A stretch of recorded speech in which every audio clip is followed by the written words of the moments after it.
দর্শক, আরও একটি অদ্ভুত রিপোর্ট ছেপেছে আনন্দবাজার পত্রিকা। সেখানে বলা হচ্ছে বাংলাদেশে সংখ্যালঘুরা নিশানায় শঙ্কা। কার বক্তব্য থেকে, কোথা থেকে তাদের এই রিপোর্ট, উৎস কি, তথ্য কি, সূত্র কি, কোনো কিছুই নেই। কিন্তু তারা কিন্তু বেশ দায়িত্ব নিয়ে রিপোর্ট করছে। কিছু সংখ্যা ও পরিসংখ্যানও এখানে দেওয়া হয়েছে।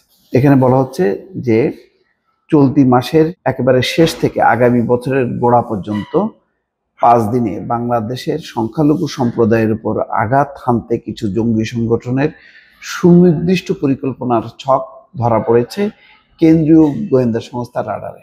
এটা কে বলেছে? আচ্ছা, সেই তথ্যের ভিত্তিতে তৈরি গোয়েন্দা রিপোর্টের দাবি, বাংলাদেশের 25টি নির্দিষ্ট এলাকায় আক্রমণের পরিকল্পনা করা হয়েছে। বলা হচ্ছে এই হামলার প্রাথমিক উদ্দেশ্য আতঙ্ক ও অস্থিরতা তৈরি করা এবং সে দেশের সাম্প্রদায়িক সম্প্রীতির ভিত নড়িয়ে দেওয়া। হামলার কোথায় কত ঝুঁকি জঙ্গি সংগঠনগুলি এলাকা ধরে ধরে তার একটি মূল্যায়ন করেছে বলে রিপোর্টে বলা হয়েছে।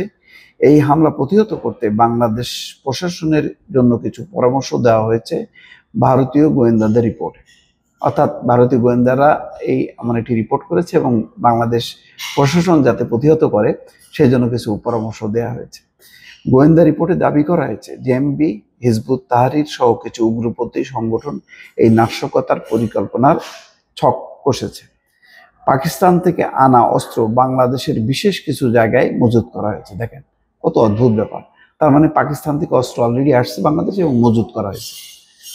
আচ্ছা, কারাবন্দী সন্ন্যাসী চিন্ময় দাসের জামিনের শুনানি রয়েছে 2রা জানুয়ারি। এই সময়টাকে ধরে সংখ্যালঘু সম্প্রদায়ের মধ্যে অশান্তি ও আতঙ্ক তৈরির পরিকল্পনা রয়েছে জঙ্গিদের।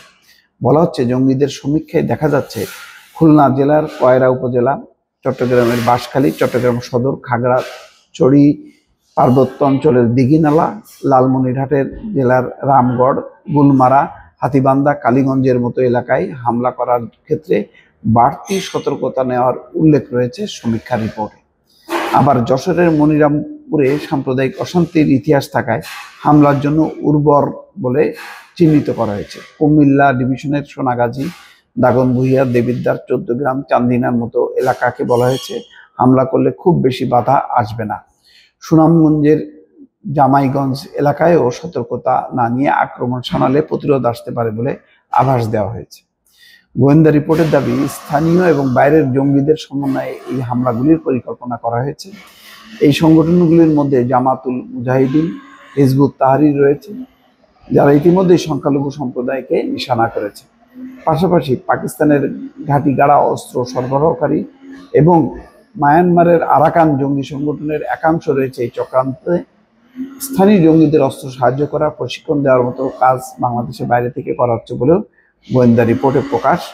গোয়েন্দার তথ্য অনুসারে পাকিস্তান থেকে আনা অস্ত্র মজুত করা হয়েছে লালমনিরহাটের হাতীবান্ধা, কালীগঞ্জ, ঠাকুরগাঁয়ের বালিয়াকান্দি, সুনামগঞ্জের জামালগঞ্জ, বিশ্বম্ভরপুর পার্বত্য চট্টগ্রাম অঞ্চলের দিঘিনালা, মহাছড়ির মতো জায়গায়।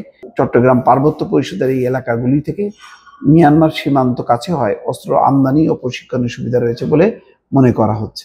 দর্শক, এইরকম কাল্পনিক গাঁজাখুরি সমস্ত কথাবার্তাগুলো এগুলি প্রকাশ করা ভারতীয় গোয়েন্দা সংস্থার কাছে যদি এই রিপোর্ট থাকে তো তারা আনন্দবাজারকে দিয়ে দেবে আগেই প্রকাশ করার জন্য, নাকি বাংলাদেশ গভর্নমেন্টকে দেবে? বাংলাদেশ গভর্নমেন্টকে বলা হবে যে এগুলি ব্যবস্থা নিতে।